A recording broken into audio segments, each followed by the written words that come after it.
की फैसिलिटी है कि वो प्लेजर या रिवॉर्ड दे सकता है। हमारे बॉडी में केमिकल रिलीज होता है जिसको बोलते हैं डोपामाइन। स्टार्ट होती है प्लेजर सीकिंग करने के लिए, प्लेजर पाने के लिए। I am dwelling in the negative, कि वो सिर्फ नेगेटिव देख रहे हैं, उनका दिमाग सिर्फ नेगेटिव सोच रहा है, वो अपने नेगेटिव थॉट से बाहर ही नहीं आ पा रहे हैं। एक दिन में नहीं होगा, लेकिन एक दिन जरूर होगा। कहते हैं कि नशा जो है वो आज नहीं तो कल नाश करके ही मानता है। तो इस नशे की आदत को नाश करने के लिए आज मैंने मेरे पॉडकास्ट में, मेरे इस लाइव सेशन में बेहद खूबसूरत इंसान और बहुत ही इंटेलिजेंट इंसान को बुलाया है, जो कि हमारी मानसी जी है। और मानसी जैन जो है बहुत ही अच्छी सीबीटी थेरेपिस्ट है। उन्होंने और भी मॉडलिटी सीखी हुई है जिससे कि ये लोगों की हेल्प करती है उनकी लाइफ को ट्रांसफॉर्म करने के लिए। तो आज हम लोग एडिक्शन के विषय में इनसे जानेंगे, लेकिन एडिक्शन के विषय में जानने से पहले मैं चाहती हूँ कि मानसी अपने विषय में आप बताइए हम सबको। First of all thank you so much, आपने मेरे को यहाँ बुलाया, मुझे अपॉर्चुनिटी दी। एंड एवरीवन जो भी ये लाइव वीडियो देख रहे हैं, ज्वाइन किया, उनके लिए भी, उनको भी thank you. Hello everyone, I am Mansi Jain, मैं साइकोथेरेपिस्ट हूँ और मेरी मोडालिटीज है एनएलपी, मतलब जिसमें मैंने स्पेशलाइजेशन किया है वो है एनएलपी, सीबीटी, आर्ट थेरेपी, और मैंने काउंसलिंग साइकोलॉजी पे भी पीजी डिप्लोमा किया है। मैं ऑनलाइन मीडियम के थ्रू लोगों को काउंसलिंग प्रोवाइड करती हूँ और ये कोशिश करती हूँ कि जल्द से जल्द उनको मेंटल हेल्थ चैलेंजेस से बाहर ला सकूँ। बहुत ही अच्छी बात है मानसी, और मुझे पता है कि आप जितनी ब्रिलियंट है और आपने जितना मन लगा के पढ़ा है, नो डाउट जो भी आएगा वो ठीक होगा ही होगा। तो आपने बात की सीबीटी के विषय में, तो सीबीटी मैं जानती हूँ और हमारे फील्ड के लोग जानते हैं, मेडिकल फील्ड के लोग, लेकिन जो नॉर्मल लोग हैं वो अभी भी सीबीटी के विषय में उतना नहीं जानते। तो सीबीटी क्या होता है और ये कैसे हमारी मदद कर सकता है, थोड़ा आप बताइए। हाँ, सीबीटी उसका फुल फॉर्म होता है कॉग्निटिव बिहेवियर थेरेपी, जो कि एरन बैक ने खोजी थी 1960 से 1970 के बीच में। वो ये जानना चाहते थे कि कुछ लोग क्यों डिप्रेशन में जाते हैं और कुछ लोग क्यों डिप्रेशन में नहीं जाते। तो जब उन्होंने रिसर्च की थी तो उन्होंने ये पाया था कि जनरली जो लोग डिप्रेशन के शिकार होते हैं, उनके थॉट पैटर्न और थिंकिंग पैटर्न अलग होते हैं एज कंपैरेटिवली जो हेल्दी इंडिविजुअल है, जिनको मेंटल हेल्थ चैलेंजेस नहीं है। तो उन्होंने ये पाया कि लोगों के थिंकिंग पैटर्न्स के कारण वो जो धारणाएं बनाते हैं, उसके कारण वो मेंटल हेल्थ चैलेंजेस से सफर करते हैं। तो सीबीटी मेजरली उसका कंसेप्ट यही था कि हम इंडिविजुअल के कॉग्निशन के बारे में जानें, वो क्या अपने सराउंडिंग और अपने इन्वायरमेंट के बारे में सोचते हैं, उसको कैसे समझते हैं, और उसका अपना रिप्रेजेंटेशन, जो इंटरनल रिप्रेजेंटेशन है, वो उसको कैसे बनाते हैं। और अगर हम उस रिप्रेजेंटेशन और थिंकिंग पैटर्न को समझें और उसको अगर वो अनहेल्पफुल है, इनएक्यूरेट है, और उसको हम रिसोर्सफुल वे में, हेल्पफुल वे में रिफॉर्म कर सके, रिप्लेस कर सके, तो हम उनको मेंटल हेल्थ चैलेंजेस से बाहर लाने में जल्दी सफलता प्राप्त करेंगे। बहुत कमाल की थेरेपी है। आप जरा इसका एप्लीकेशन बता सकते हैं कि किस किस लोगों की या किस किस मेंटल पैटर्न्स वाले लोगों की हेल्प की जा सकती है।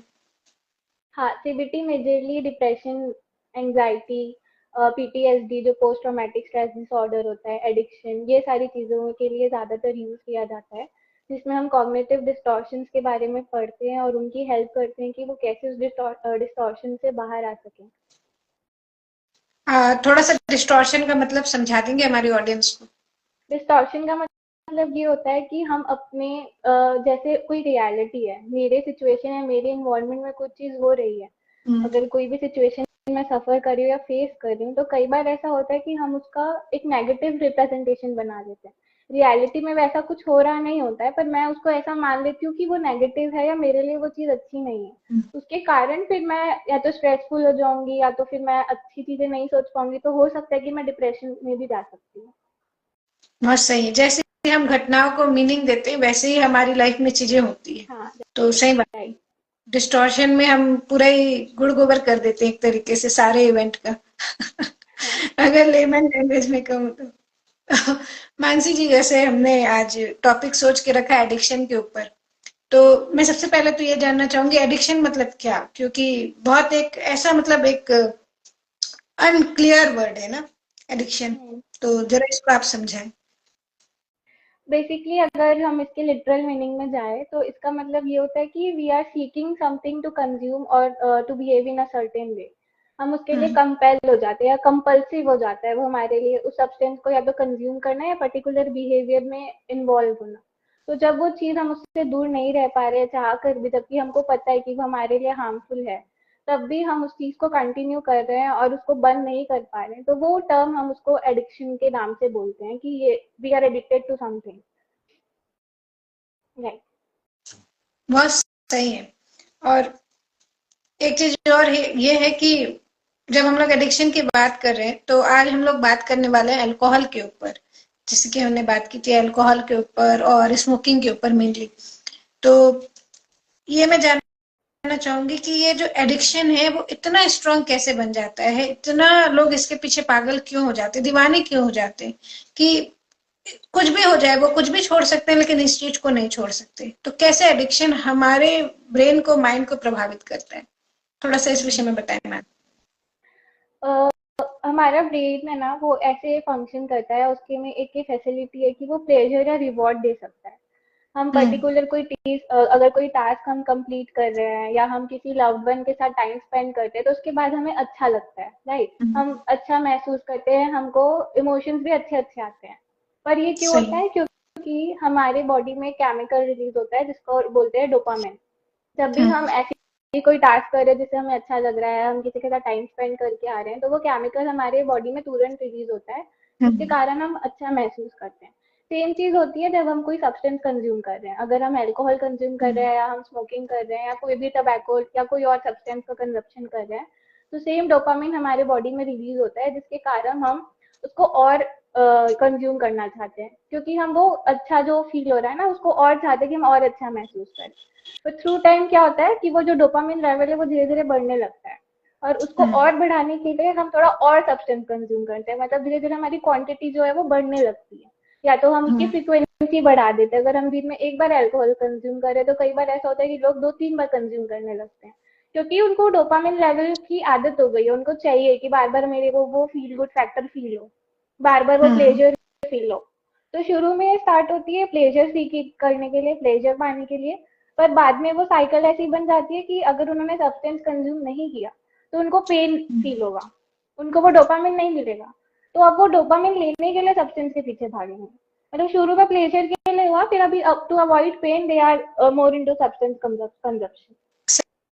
सही बात है। और फिर एक ऐसा समय आ जाता है कि मतलब लोग, वही लोग जो अपना सब कुछ बेच के वो एडिक्शन में जाते हैं, मतलब वो एडिक्शन को पूरा करने के लिए सब कुछ बेच देते हैं, कई बार उस एडिक्शन से बाहर आने के लिए सब कुछ छोड़ने के लिए तैयार होते हैं। तो बहुत सही बात हाँ है मानसी, ये ब्रेन का ये बहुत केमिकल लोचा बहुत खतरनाक होता है, ये पर एडिक्शन सच में। हाँ। हाँ, एक चीज और होती है इसमें ना, जब हम बहुत लंबे समय तक किसी सब्सटेंस कंज्यूम करते हैं ना, हमारा जो फ्रंटल कॉर्टेक्स होता है जो हमारे डिसीजन हम्म। मेकिंग और हमारे जजमेंट लेने की कैपेबिलिटीज डिसाइड करता है, तो थ्रू टाइम ना वो भी थोड़ा डैमेज होने लगता है। तो कई बार हम्म। ऐसा होता है कि इंडिविजुअल चाहता है कि वो चीजें वो छोड़ दे, क्योंकि उसको पता है कहीं ना कहीं वो इम्पैक्ट कर रहे हैं उनको, हम्म। पर वो नहीं छोड़ पाता, वो डिसीजन नहीं ले पाता। कहीं ना कहीं इसका रीजन ये भी होता है कि उनका जो ब्रेन है कहीं ना कहीं कुछ कुछ पार्ट्स में डैमेज होने लगा है। सही बात है, बिल्कुल सही बात है। सभी शराबियों को पता होता है कि ये मेरे मौत का कारण बन सकता है, इससे मुझे ये नुकसान हो सकता है, मेरे घर में बर्बादी चल रही है, लेकिन वो पैटर्न्स इतने स्ट्रांग होते हैं ना कि बहुत मुश्किल है। और सच में इसके लिए काउंसलर्स की जरूरत है उनको। लोग सोचते हैं कि नहीं मैं 4 दिन छोड़ दूंगी या छोड़ दूंगा और उसके बाद सब हो जाएगा, या मैं अपने से छोड़ लूंगा, मैंने आदत डाली थी मैं छोड़ लूंगा, तो कई बार ऐसा नहीं हो पाता है, काउंसलर्स की जरूरत होती है। और ऑफ कोर्स अगर कोई छोड़ना भी चाहे तो उसको कुछ चीजें ऐसी करनी होती है डेली शेड्यूल में, डेली रूटीन में, जिससे कि वो चीजें सही हो जाए, वो छूट पाए, सच में वो उन चीजों को छोड़ पाए। तो मैं जानना चाहूंगी आपसे मानसी कि ऐसी क्या डेली रूटीन होनी चाहिए, या क्या डेली रूटीन इन सारी चीजों को प्रभावित करती है। डेली रूटीन कहीं ना कहीं इसको इससे दूर रहने के लिए हमको हेल्प कर सकती है, हम्म। क्योंकि कई बार ऐसा होता है कि इंडिविजुअल के सराउंडिंग्स में कोई ट्रिगर्स हो सकते हैं कि हम्म। उनको देख के वो कंज्यूम करने के लिए ना मोटिवेट हो जाए, या तो हो सकता है कि वो हम्म। इमोशनली बहुत डाउन फील कर रहे हैं, इमोशनली उनको बहुत लोनली फील हो रहा है, तो ये सारी चीजें अगर हम उनको उन वैसे सराउंडिंग से या ऐसा कुछ क्रिएट कर सके इन्वायरमेंट जिससे उनको लोनली फील ना हो, उनको इमोशनली डाउन फील ना हो, और अगर उनको हम मोटिवेट करें कि आप एक ऐसी रूटीन बनाओ जो एक आपके लिए हेल्दी हो, पर्सनली जो आपके लिए वर्क करती हो, आपको उन ट्रिगर से हम दूर कर सके, तो कहीं ना कहीं उनको उन कोपिंग मैकेनिज्म में हेल्प करता है, उनको कोपिंग स्किल्स क्रिएट करने में हेल्प करता है। सही बात है। जैसे ऐसे दोस्तों की संगति छोड़ दो जिनके बीच में बैठते हो और ये सारी राइट। चीजें होती है, आपको एकदम मन करता है कि पीना ही है, या फिर उनको बोल राइट। दो कि कहीं और मिलेंगे, मे बी जूस सेंटर में मिलेंगे, ऐसी जगह नहीं मिलेंगे। मैं सही कह राइट। रही हूँ मानसी? हाँ। एक चीज और है, जैसे आपने बोला हेल्थी लाइफ स्टाइल में कि खान पान के लिए, तो सही बात है, शराब नहीं पियेंगे, जूस पियेंगे, इनको नया सिग्नल्स दें तो बिल्कुल हो पाएगा। और वो एक लाइन बहुत अच्छी चली थी, एड चला था निकोटेक्स का था शायद, कि एक दिन में नहीं होगा लेकिन एक दिन जरूर होगा। और वो एक दिन राइट। लाने के लिए मैं जानती हूँ कि थेरेपिस्ट मानसी जैसे लोगों की जरूरत पड़ेगी। तो मैं जानना चाहूंगी मानसी आपसे कि सीबीटी की ऐसी कोई टेक्निक भी होती है क्या जिससे हम इस एडिक्शन को छोड़ सके? सीबीटी जो है ना, ओवरऑल एक ऐसी टेक्निक है जो सेशंस और सिटिंग्स में प्रॉपर डिवाइडेड है और स्ट्रक्चर्ड है, जो कि क्लाइंट के नीड और गोल के हिसाब से थेरेपिस्ट और क्लाइंट मिलकर डिसाइड करते हैं। अगर फर्स्ट सिटिंग में हम इंट्रोडक्शन लेंगे, उनका जो भी हिस्ट्री है, जब कब उन्होंने कंजप्शन स्टार्ट किया, उसके क्या क्या रीजन थे, कोई जेनेटिक रीजन तो नहीं था, इन्वायरमेंटल रीजन क्या क्या थे या इमोशनल रीजन क्या क्या थे, उसके अकॉर्डिंग थ्रू आउट हम पूरा प्लान बनाते हैं और सेशंस क्रिएट करते हैं जिसमें क्लाइंट के नीड्स एंड गोल्स ज़्यादा फोकस में होते हैं, और क्लाइंट की कोपिंग स्किल्स भी मैटर करती है कि क्लाइंट कितने जल्दी उन थेरेपीज को रिस्पॉन्ड दे रहा है, कितने जल्दी वो खुद अपने आप की हेल्प कर रहा है उन चीज़ों से बाहर आने में। तो इसमें एक प्रॉपर स्ट्रक्चर होता है। जैसे पहले होता है फंक्शनल एनालिसिस, उसमें हम पहले ये जानने की कोशिश करते हैं कि क्लाइंट कैसे सराउंडिंग्स में रह रहा है और उनके सराउंडिंग में ऐसी क्या क्या फैक्टर्स हो सकते हैं जो उनके इस बिहेवियर को कंट्रीब्यूट कर रहे हैं। सेकेंड ये होता है कि हम उनके अर्जेस के बारे में जानते हैं कि उनको कैसी अर्ज होती है, और जब अर्ज होती है तो वो कैसे इम्पल्सिव बिहेवियर प्रैक्टिस करते हैं। तो जो इनको इम्पल्स आते हैं वो कैसे आते हैं, वो उस चीज के बारे में कैसा फील करते हैं, अगर जब उन्होंने कंटेंट कंज्यूम कर लिया तो उसके बाद उनके माइंड में थॉट्स कैसे आते हैं, क्या वो गिल्टी फील करते हैं, क्या उनको रियलाइज हो रहा है कि वो जो कर रहे हैं वो गलत है। तो ये सारी चीजें हम उनके साथ ऑब्जर्व करते हैं, उनसे बैठ के बात करके डिस्कस करते हैं, उनके फैमिली मेंबर्स को अगर इम्पोर्टेंट है तो इन्वॉल्व करते हैं। हम फैमिली मेंबर्स को भी एजुकेट करते हैं कि एडिक्शन क्यों होता है, उसके रीजन क्या क्या हो सकते हैं, और जब वो एडिक्शन छोड़ने को ट्राई करते हैं तो उसके जो विथड्रॉयल सिम्टम्स होते हैं वो कैसे आप उसकी हेल्प कर सकते हैं उस चीज़ों से गुजरने के लिए। और फिर कॉग्निटिव डिस्टॉर्शंस पे फोकस किया जाता है। जैसे कुछ डिस्टॉर्शंस के एग्जांपल बता रही हूँ। ऑल और नथिंग थिंकिंग, जैसे कि अगर कुछ अच्छा है तो पूरा अच्छा है, और अगर कुछ बुरा है तो पूरा बुरा है, उसमें बीच का कुछ नहीं है। ऑल और नथिंग, इस तरीके के डिस्टॉर्शन हो सकते हैं। एक होता है डिस्काउंटिंग द पॉजिटिव, क्लाइंट बिल्कुल नहीं देखता कि उनके लाइफ में वन चीज भी, अगर एक भी चीज अगर कुछ पॉजिटिव है तो। सेकेंड थर्ड होता है ड्वेलिंग इन द नेगेटिव, कि वो सिर्फ नेगेटिव देख रहे हैं, उनका दिमाग सिर्फ नेगेटिव सोच रहा है, वो अपने नेगेटिव थॉट से बाहर ही नहीं आ पा रहे हैं। फिर होता है आइडेंटिफाइंग विथ मिस्टेक्स, अगर उन्होंने कुछ गलती किया या उनको पता है कि वो अभी जो कर रहे हैं वो गलत है, तो वो उसके साथ आइडेंटिफिकेशन स्टार्ट कर देते कि मैं गलत हूँ, मैं हमेशा ही गलत रहता हूँ, या मैं ही इंसान ही गलत हूँ, ऐसे टाइप की थिंकिंग उनकी आने लगती है, जिससे कहीं ना कहीं वो एस्केप भी होना चाहते हैं पर वो नहीं हो पा रहे। तो इस तरीके के कुछ डिस्टॉर्शन होते हैं। जैसे ओवर जनरलाइजेशन भी होता है, जहाँ वो पूरे अपने कंसेप्ट को पूरा जनरलाइज कर देंगे कि नहीं पूरी दुनिया ही बेकार है, या मेरा यहाँ रहना ही फिजूल है, ऐसा वो पूरा ओवर जनरलाइज कर देंगे, भले उसके लिए उनके पास कोई बेसिस नहीं है, कोई स्ट्रॉन्ग एविडेंस नहीं है, बट फिर भी वो उस चीज पे बिलीव करेंगे। और ये डिस्टॉर्शन के कारण ही कहीं ना कहीं वो इन सारे बिहेवियर्स की तरफ मोटिवेट होते हैं। सही बात है। पीने के बाद तो इंसान डिस्टॉर्चर और जनरलाइजेशन करता ही है, पीने से पहले भी राइट। करता है और इस वजह से पीता है। मेरे को ये बात समझ में आया आपकी बातों से। और ना सिर्फ इस ड्रिंकिंग स्मोकिंग के भी सेम यही कारण होते होंगे, क्योंकि राइट। ब्रेन के लिए तो सब्सटेंस का जितना महत्व नहीं उतना महत्व पैटर्न्स का है। मैं सही कह रही हूँ? राइट। तो मानसी, ये तो बिल्कुल सही बात है कि ये सारी चीजें, अब एक बात ये आती है कि कोई आपके पास आ गया थेरेपी लेने, है ना, जो कि आएंगे ही लोग। तो जब कोई आपके पास आया और उसने काउंसलिंग कराई, सेशंस लिए, सारी चीजें हुई, अब उसके बाद एक चीज होती है, विड्रॉल सिम्टम्स आने लगते हैं उनको, कि जैसे ही वो पीना छोड़ते हैं या अपने उस सब्सटेंस को छोड़ते हैं, उस एडिक्शन को छोड़ते हैं, अब उसको छोड़ तो दिया, लेकिन अब उसकी थोड़ी देर बाद तलब हो रही है, वो समय हो रहा है, वो ट्रिगर फिर से माइंड में एक अलार्म बज रहा है कि नहीं, मुझे चाहिए वो सब्सटेंस, मुझे वो करना है। तो इसको, इस विड्रॉल सिम्टम को आप कैसे हैंडल करेंगी या कैसे विथड्रॉल हैंडल कर सिम्टम्स, सकते राइट, विथड्रॉल सिम्टम्स हर इंडिविजुअल के लिए अलग हो सकते हैं। किसी को हैं? इरिटेशन होती है, किसी की बॉडी एकदम शिविर करती है, या वो बहुत ज्यादा अजीब सा बिहेव करने लगते हैं। हम्म जनरली सीबीटी में ऐसा सजेस्ट करते हैं कि आप फिजिकल एक्सरसाइज स्टार्ट करें। एक्सरसाइज से क्या होता है, सेम केमिकल्स रिलीज होते हैं, and it is more likely कि जब आप एक्सरसाइज करें तो आपको भी वो फील गुड फैक्टर फील हो जो आपको वो सब्सटेंस कंज्यूम करने के कारण हो रहा था। तो अगर वो चीज आपके लिए वर्क करती है तो आप फिजिकल एक्सरसाइज में इन्वॉल्व हो सकते हैं। आप अपने स्लीपिंग पैटर्न ठीक करें, आप स्लीपिंग पैटर्न जो आपके हैं वो उसको वापस से रिस्टोर करें, हेल्दी बैलेंस डाइट कंज्यूम करें जहाँ पे आपको सारा न्यूट्रिशन मिल रहा है, सारी चीजें आपके बॉडी की जो नीड है वो फुलफिल हो रही है। थर्ड, हम उनको एक वर्कशीट प्रोवाइड करते हैं जिसमें उनको डेली नोट डाउन करना होता है कि कौन से सिचुएशन में उनको अर्ज हुई कि उनको सब्सटेंस कंज्यूम करना है, उसके पीछे रीजन उन्होंने क्या परसीव किया, उस समय वो कौन से सिचुएशन में थे या कैसी सराउंडिंग में थे। अगर उस सराउंडिंग में कोई ट्रिगर था तो उनको वो भी नोट करना होता है कि वो ट्रिगर उनको कैसे लगा, कि जैसे फॉर एग्जाम्पल किसी ने एड देख ली टीवी में स्मोकिंग या ड्रिंकिंग, तो वो एड देख के वो मोटिवेट हुआ कि नहीं, मैं एक ही पैग में क्या ही होगा ऐसे वाला। तो वो ट्रिगर भी उनको नोट करना है। फिर उसके कारण वो एसोसिएटेड फीलिंग्स और थॉट्स है जो उनके माइंड में है उस चीज को लेके, वो उनको नोट करनी है।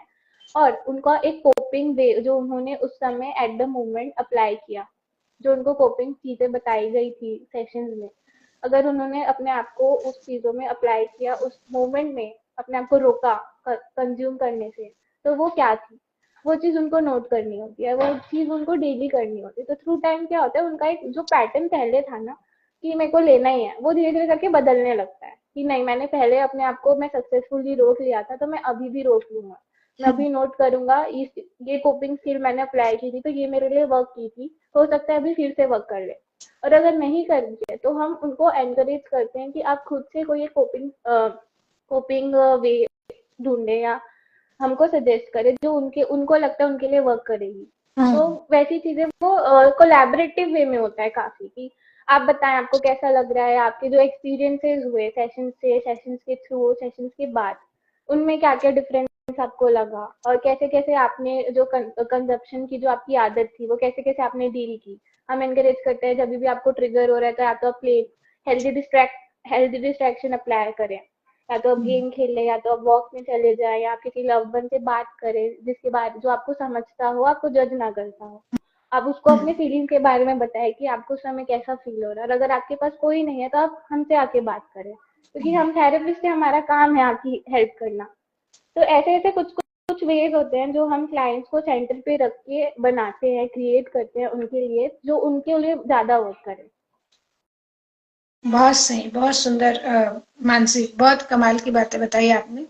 सही बात है, और मुझे पता है कि बहुत सारे लोग आपसे जुड़ना चाहेंगे, इन चीजों को सुनने के बाद आपसे कनेक्ट करना चाहेंगे, एडिक्शन के लिए भी और बाकी साइको प्रॉब्लम्स के लिए भी, क्योंकि आज लोग इस चीजों के प्रति अवेयर हो रहे हैं, उनको समझ में आ रहा है कि नहीं, थेरेपिस्ट की जरूरत है, चीजों को हम अकेले हैंडल नहीं कर पा रहे। तो आप मुझे बताइए मानसी कि हम आपसे कैसे कनेक्ट कर सकते हैं।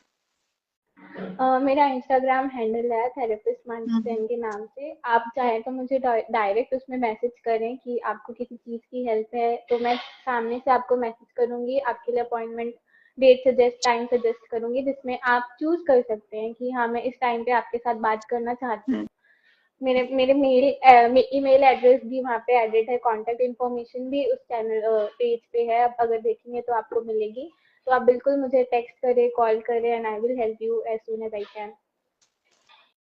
बहुत ही खूबसूरत मानसी, जितने आप खूबसूरत हैं उतने ही खूबसूरती से आपने सारी चीजें समझाई, बताई ऑडियंस को, और बहुत अच्छा लगा। और मुझे पता है कि इससे बहुतों की हेल्प होगी, वो अपनी लाइफ ट्रांसफॉर्म कर पाएंगे, अपनी रूटीन में चेंजेस लाके और अपने ओवरऑल हेल्थ को अच्छा कर पाएंगे।